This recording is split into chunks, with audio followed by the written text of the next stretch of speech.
Good morning, students. This session is for class 8 and we are studying chapter 6, that is combustion and flame. Students, today our topic is how to control fire and we will discuss the next topics of this chapter. But before starting this topic, that is how to control fire, let us take a quick revision of this chapter which we have completed yesterday. So students, yesterday our first topic was combustible substances. You can see here combustible substances. So I hope you know about the combustible substances, the substances which burn in air to produce heat and light are called combustible substances, and examples you can see on your screen, and you can see in these pictures. This cylinder is not the combustible substance, but the LPG gas which is filled inside this cylinder is combustible substance. So don't get confused in for this diagram. This picture is used to represent this LPG gas. Okay, sorry. So this cylinder, this is made by iron, is not the combustible substance, but the gas which is filled inside this cylinder is combustible substance. Similarly, in this case, this lamp is not a combustible substance, but the kerosene oil which is filled or which is used in this lamp is combustible substance. So these two are used for LPG and kerosene, and in these two pictures you can see the wood and the coal. These are combustible substance as shown in the picture. Now what is combustion? So you know, combustion is a chemical process in which a substance react with oxygen to produce heat is called combustion. So react with oxygen means it is burned in air.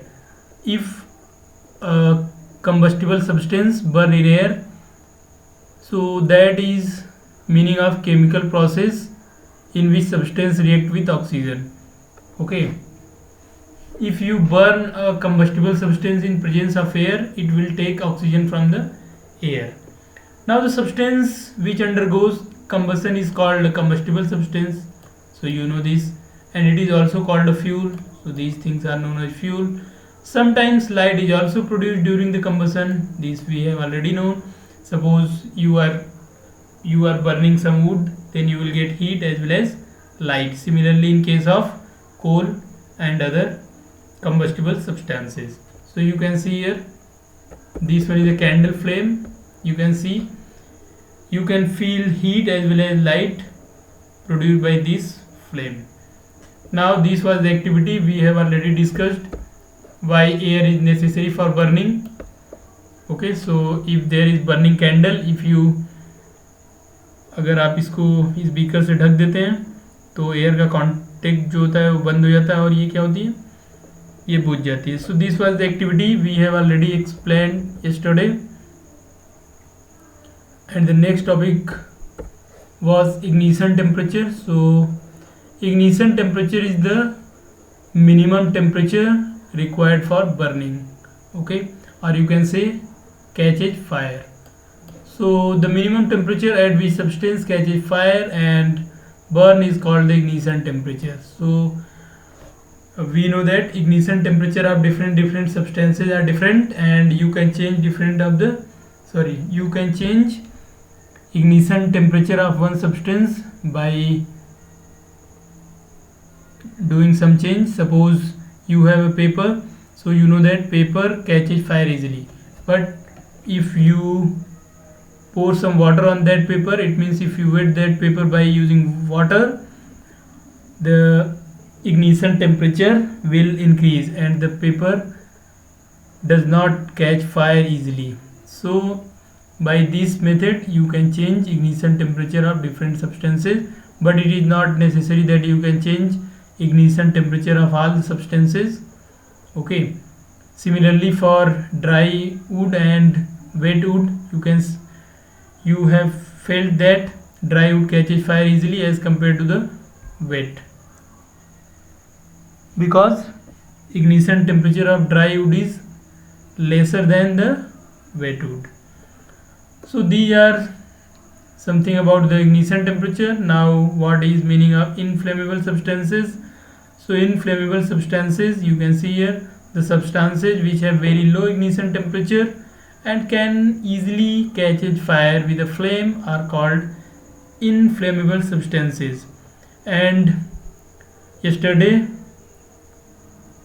we discussed about the alcohol sanitizers. Student, we are using alcohol sanitizer these days to sanitize our body and different other things. So because this alcohol is an inflammable substance, it means its ignition temperature is very low. So if you are using this type of sanitizer, keep distance from the fire, because these are very dangerous. These may be very dangerous for you and it can catch fire, which may be very harmful for you and for your body. Okay, now what are the conditions necessary for the combustion? So we have discussed these conditions, that are the necessity of the fuel. This one is the most compulsory. Then air, it is very necessary for burning or combustion, because oxygen is one of the most important condition. Then heat, to produce ignition temperature. So these are the conditions necessary for combustion take place. Okay, let's start today's topic, and this is how do we control fire. So students, we are starting our topic with this point, that is how do we control fire. So the condition necessary for producing fire are, so you can see here, the necessary condition for producing fire are: there must be fuel, there must be oxygen, and heat. This heat is required to raise the object to its or above of its ignition temperature. Okay, now fire can be controlled by removing any one or more of these conditions. So if we remove one or two or all these conditions, we can control fire. So let's see what we are using to control the fire. So you can see this one is a picture of a fire extinguisher. A fire extinguisher cut off supply of air or burning down the temperature of the fuel or both and controls the fire. तो ये fire extinguisher है student, इसका use करते हैं fire को control करने में। कहीं आग लग जाती है तो इसका यूज़ करते हैं। अब ये करता क्या है, ये करता ये है कि ये जो भी ऑब्जेक्ट जो बर्न कर रहा होता है,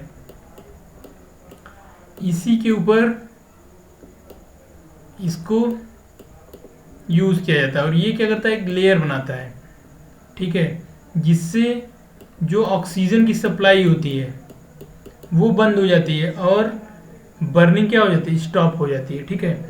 तो ये करता है, ये एयर को यहाँ से जो ऑक्सीजन सप्लाई है उसको स्टॉप कर देता है, ठीक है, उसी को स्टॉप कर देता है। तो आपके लिए यहाँ पे क्वेश्चन है कि इस फायर एक्सटिंग्विशर में कौन सा केमिकल यूज़ किया जाता है। This one is the question for you and give answer of this question in comment box. Next class में हम आपको बताएंगे कि ये जो आपके सामने दिखाई दे रहा है ये फायर एक्सटिंग्विशर, इसमें हम कौन कौन सा केमिकल्स यूज़ कर सकते हैं। यहाँ पे आप देख रहे हैं, यहाँ पे ये फायर एक्सटिंग्विशर का यूज़ किया जा रहा है, यहाँ पे देखिए ये यूज़ कर रहे हैं। तो ये फायर एक्सटिंग्विशर का यूज़ करके ये कहीं पे आग लगी उस फायर को ये कंट्रोल करने की कोशिश कर रहे हैं, ठीक है। वैसे वाटर का भी यूज़ किया जाता है कई बार, ठीक है। बट अगर फायर बहुत ही ज़्यादा है तो फिर वहाँ पे वाटर का यूज़ करना डेंजरस हो सकता है, क्योंकि वाटर जो वेपराइज होके जो पर्सन है उसी के ऊपर आ सकती है, जिससे वो पर्सन जल सकता है या हार्मफुल हो सकता है उसके लिए। तो इसलिए बहुत ही ज़्यादा जहाँ पे फायर होता है वहाँ पे वाटर का यूज़ करना डेंजरस हो सकता है, या फिर अगर यूज़ कर रहे हैं तो फिर बहुत ज़्यादा दूर से उसका यूज़ करना होगा। ठीक है, तो यहाँ पे फॉर हेवी फायर वाटर का यूज़ नहीं कर रहे हैं। ठीक है, फायर एक्सटिंग्विशर यूज़ कर रहे हैं। तो यहाँ पे देखिए हम लोग क्या क्या यूज कर सकते हैं। मेथड्स ऑफ कंट्रोलिंग फायर, तो बाय यूजिंग वाटर, जो कि अभी भी डिस्कस किया गया, वाटर का यूज़ किया जा सकता है। Water is most common fire extinguisher. It can be used only when material like wood, paper are on fire. तो यहाँ पे अगर किसी लकड़ी में या फिर पेपर में आग लगी है तो आप वाटर का यूज़ कर सकते हैं।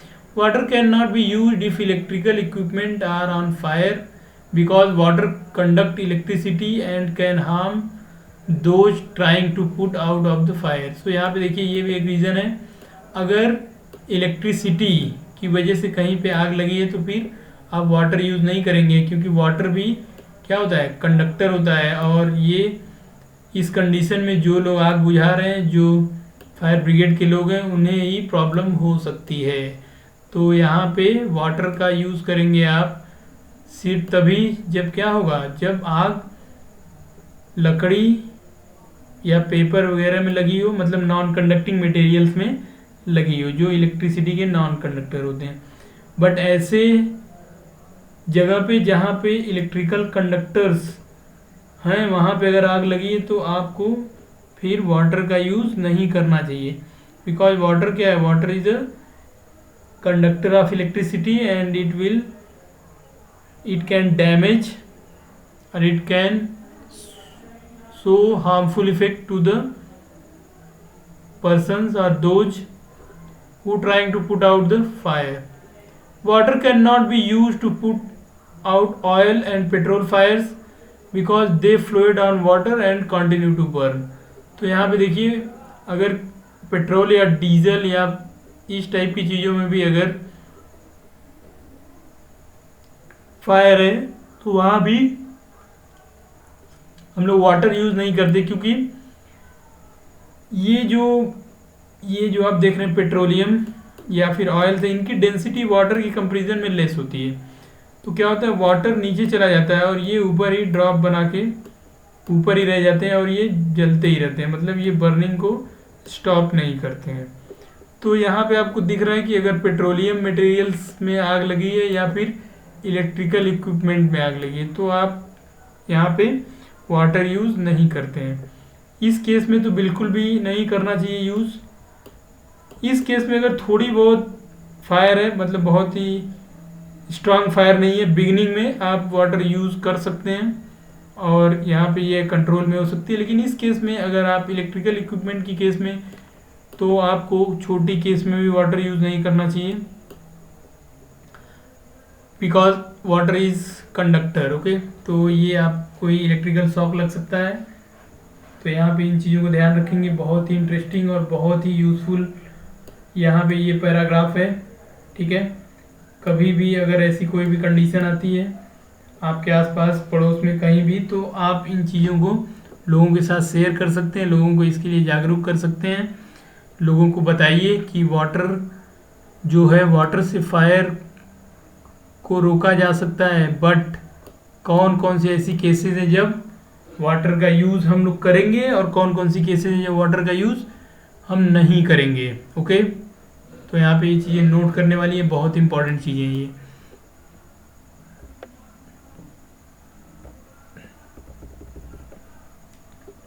सेकेंड वन अगर आप देखिए तो यहाँ पे by using carbon dioxide. Okay, so student आप जानते हैं ये कार्बन डाइऑक्साइड जो गैस है, ऑक्सीजन गैस बर्निंग में हेल्प करती है, बट कार्बन डाइऑक्साइड बर्निंग में हेल्प नहीं करती। ठीक है, ये बेस्ट फायर एक्सटिंग्विशर है। तो यहाँ पे देखिए carbon dioxide is the best fire extinguisher to put out fire caused by inflammable materials like oil and petrol and electrical equipments. तो यहाँ पे देखिए, carbon dioxide is the best fire extinguisher to put out fire caused by inflammable materials like oil and petrol and electrical equipments। तो यहाँ पे ये देख सकते हैं आप कि कार्बन डाइऑक्साइड जो है ये बेस्ट फायर एक्सटिंग्विशर है, और इसका यूज़ किया जाता है कब, जब कि फायर लगी हो इनफ्लेमेबल मटेरियल्स हमने पढ़ चुका है, हम लोग पढ़ चुके हैं, जैसे कि एलपीजी हो गया, पेट्रोल हो गया, डीजल हो गया, ये सभी इनफ्लेमेबल मटेरियल्स हैं जिनके इग्निशन टेम्परेचर बहुत लो होते हैं। तो अगर ऐसे केसेस में कहीं भी फायर है तो आप उस यूज़ कर सकते हैं कार्बन डाइऑक्साइड, ये बेस्ट है। ठीक है, अब ये करता क्या है, कैसे ये रोकता है, देखिए carbon dioxide is heavier than air, ये एयर से हैवी होता है, and it covers the fire and cut off the supply of oxygen and puts out the fire.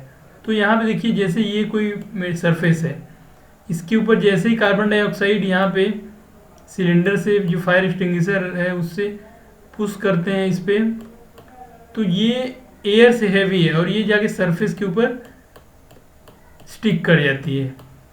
ठीक है, जिससे एक लेयर बना लेती है, और इस लेयर को अब जहाँ पे बर्निंग हो रही थी वहाँ ऑक्सीजन की सप्लाई बंद हो जाती है, जिससे ये बर्निंग स्टॉप हो जाती है। तो इस तरीके से ये कवर करके बर्निंग को स्टॉप कर देती है, या फिर आप कह सकते हैं कि ऑक्सीजन की सप्लाई को कट ऑफ कर देती है।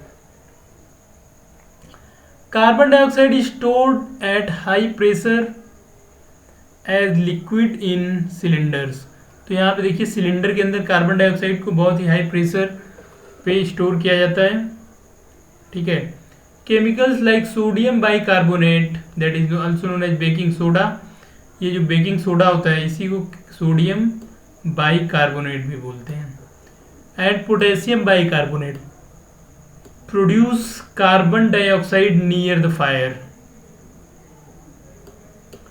तो अगर आप इनका यूज़ करते हैं तो ये भी केमिकल रिएक्शंस से, हीटिंग इफेक्ट से कार्बन डाइऑक्साइड प्रोड्यूस करते हैं, जो कि आपके लिए बेनिफिशियल हो सकता है, मतलब फायर को इससे रोका जा सकता है। तो यहाँ पे आप देख सकते हैं कार्बन डाइऑक्साइड बहुत ही इम्पॉर्टेंट है और बहुत ही अच्छा एक्सटिंग्विशर है फायर के लिए। तो अगर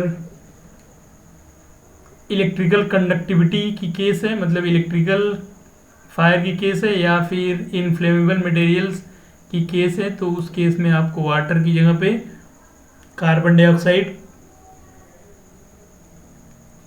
फायर एक्सटिंग्विशर यूज़ करने चाहिए। ठीक है, ये बेस्ट है।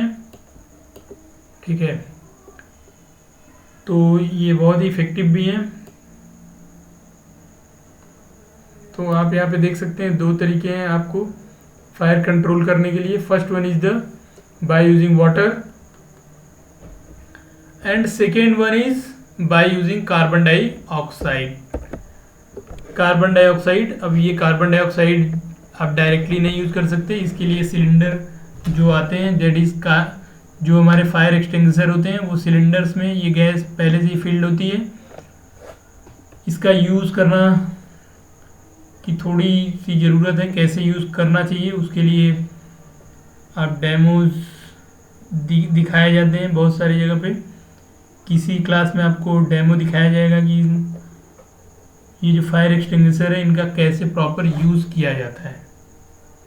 ठीक है, तो आई होप कि आपको समझ में आ रहा है कि आप फायर कैसे कंट्रोल करेंगे। तो फायर इस टॉपिक में आपको जो सबसे इम्पॉर्टेंट पॉइंट है, जो आपको नोट करना चाहिए, जो आपको हमेशा याद रखना चाहिए, वो ये है कि वाटर भी फायर एक्सटिंग्विशर है, बट वाटर का यूज़ आप कब करेंगे और वाटर का यूज़ आप कब नहीं करेंगे, ये बहुत इंपॉर्टेंट है।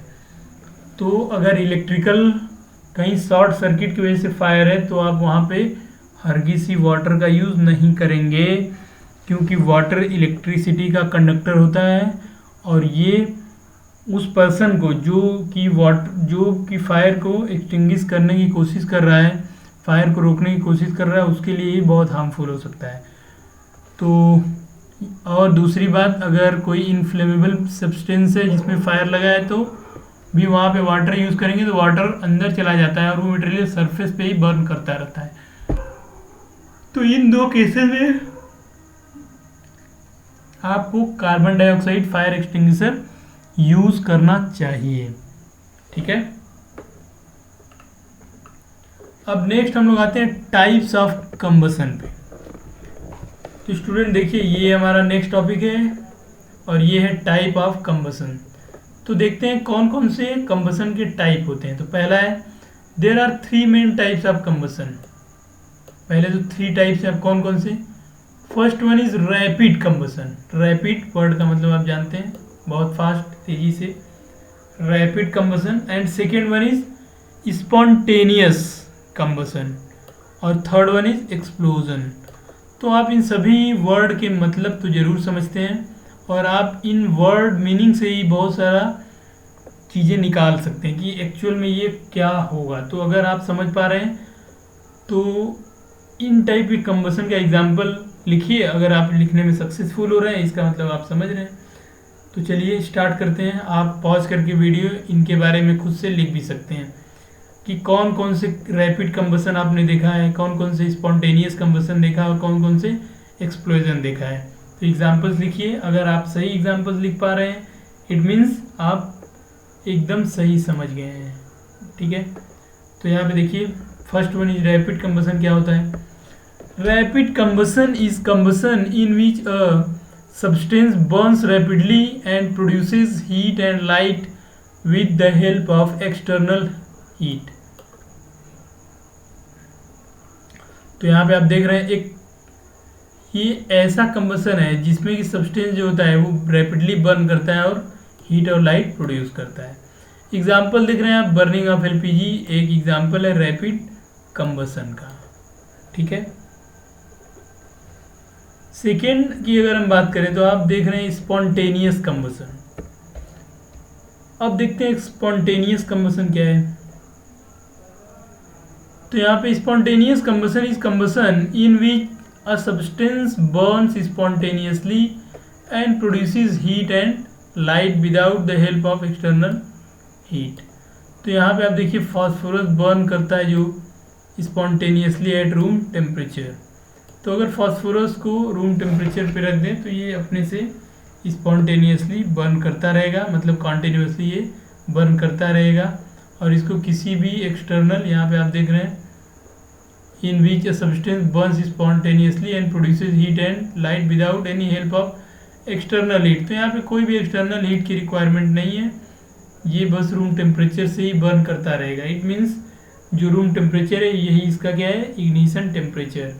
अब इसका इग्निशन टेम्परेचर है तो इग्निशन टेम्परेचर पे ये बर्न करना स्टार्ट हो जाता है। ठीक है, I hope you understand. Third one is explosion. तो यहाँ पे देखिए एक्सप्लोजन क्या होता है। Explosion is a combustion in which a substance Burns rapidly and produces heat and light and sound with the help of heat और pressure. तो आप एक्सप्लोजन के बारे में तो ज़रूर जानते होंगे। ये एक ऐसे टाइप का कंबसन होता है जिसमें सब्सटेंस जो होता है वो सडनली बर्न होता है और प्रोड्यूस करता है हीट और लाइट और sound with the help of heat और प्रेशर। इसमें एक्सटर्नल हीट या फिर एक्सटर्नल प्रेशर की रिक्वायरमेंट होती है। तो यहाँ पे एग्जांपल देखिए, एक्सप्लोजन ऑफ क्रैकर्स। क्रैकर आप जानते हैं जो आप बहुत सारे फेस्टिवल्स पे या फिर पार्टीज़ में यूज़ किया जाता है, क्रैकर्स। ठीक है,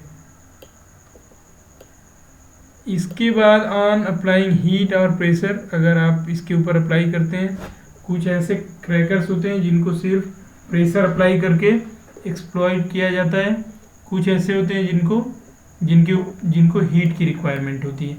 तो यहाँ पे आप डिफरेंट फेस्टिवल्स जैसे दिवाली और अलग अलग फेस्टिवल्स में भी क्रैकर्स का यूज़ करते हैं, उसको बोलते हैं एक्सप्लोजन। ये क्या करते हैं, ये लार्ज अमाउंट पर हीट, लाइट और उसके साथ साउंड प्रोड्यूस करते हैं। हालांकि ज़्यादातर एक्सप्लोजन्स जो होते हैं वो बहुत ही हार्मफुल होते हैं हमारे इन्वायरमेंट के लिए। ठीक है, तो ये डिफरेंट टाइप के कंबसन है, आप यहाँ पे देख पा रहे हैं। टाइप ऑफ कंबसन में रैपिड कंबसन था, rapid combustion, then spontaneous combustion and explosion. तो आई होप कि आपको ये 3 डिफरेंट टाइप के समझ में आ गए हैं। अब यहाँ पे हम लोग पिक्चर में देख पाएंगे कि कौन कौन से टाइप के कंबसन हैं। तो यहाँ पे देखिए रैपिड कंबसन ये है, एलपीजी ये बर्न कर रहा है, ठीक है। स्पॉन्टेनियस कंबसन में ये फास्फोरस है, और ये है एक्सप्लोजन क्रैकर्स का। आप देख पा रहे हैं ये डिफरेंट फेस्टिवल में आपको इसी टाइप का दिखाई देता है, ठीक है। तो ये है, आई होप कि आपको समझ में आ रहा है।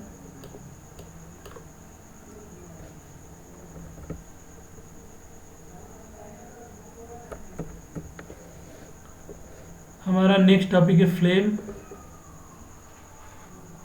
तो देखते हैं फ्लेम क्या होता है। Flame is a zone of combustion of a combustible substance. तो फ्लेम वो जोन है, flame is the zone of combustion, जिसमें कंबसन होता रहता है। मतलब वो पार्ट किसी सब्सटेंस का जिस पार्ट में कंबसन होता रहता है उसी को फ्लेम बोलते हैं, ऑफ कंबस्टिबल सब्सटेंस, ठीक है। Substances which vaporise during burning produces flames.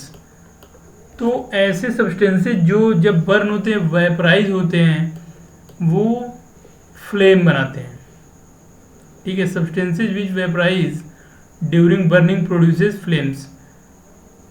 तो यहाँ पे आप एग्जांपल देख सकते हैं, kerosene, wax etcetera. Substances which do not vaporise during burning do not produces flame. और जो वेपोराइज नहीं होते हैं वो फ्लेम नहीं बनाते। Example coal and charcoal. तो यहाँ पे कुछ पिक्चर्स आपके सामने हैं। यहाँ पे आप फ्लेम देख सकते हैं। यहाँ पे केरोसिन वाला ये लैंप है जिसमें यहाँ पे आपको फ्लेम का फॉर्मेशन दिख रहा है। ये वैक्स है तो यहाँ पे आपको फ्लेम दिख रहा है। बट यहाँ देखिए ये कोल है, ये कोल वेपोराइज नहीं होता बर्न होने के साथ, इसलिए ये फ्लेम नहीं बनाता है। और ये भी, ये आपको चारकोल दिखाई दे रहा है, तो ये चारकोल भी फ्लेम नहीं बनाता। तो यहाँ पे आप देख सकते हैं फ्लेम क्या है। फ्लेम वो रीजन है, वो जोन है of combustion, zone of combustion है जो जहाँ पे कंबसन होता है, या it is known as the zone of combustion of a combustible substance. Substances which vaporise during burning produces flames. तो यहाँ पे कौन कौन से ऐसे सब्सटेंस है जो फ्लेम बनाते हैं उसका टेबल आप बनाएंगे। ये आपका होमवर्क है कि आपने ऐसे कौन कौन से सब्सटेंस देखें जो फ्लेम बनाते हैं बर्न होने पे। तो यहाँ पे 2 एग्जांपल आपको दिए गए हैं, केरोसिन और वैक्स। आपको इनके अलावा एटलीस्ट 2 एग्जांपल्स और लिखने हैं। यहाँ पे देख रहे हैं substances we do not vaporise during burning do not produces flame. तो यहाँ पे देखिए ये कोल और चारकोल जो है ये वेपोराइज नहीं होते हैं, ठीक है, इसलिए ये फ्लेम नहीं बनाते। आपको एटलीस्ट 2 एग्जांपल्स लिखने हैं एक्सेप्ट कोल एंड चारकोल जो कि फ्लेम नहीं बनाते हैं, ठीक है।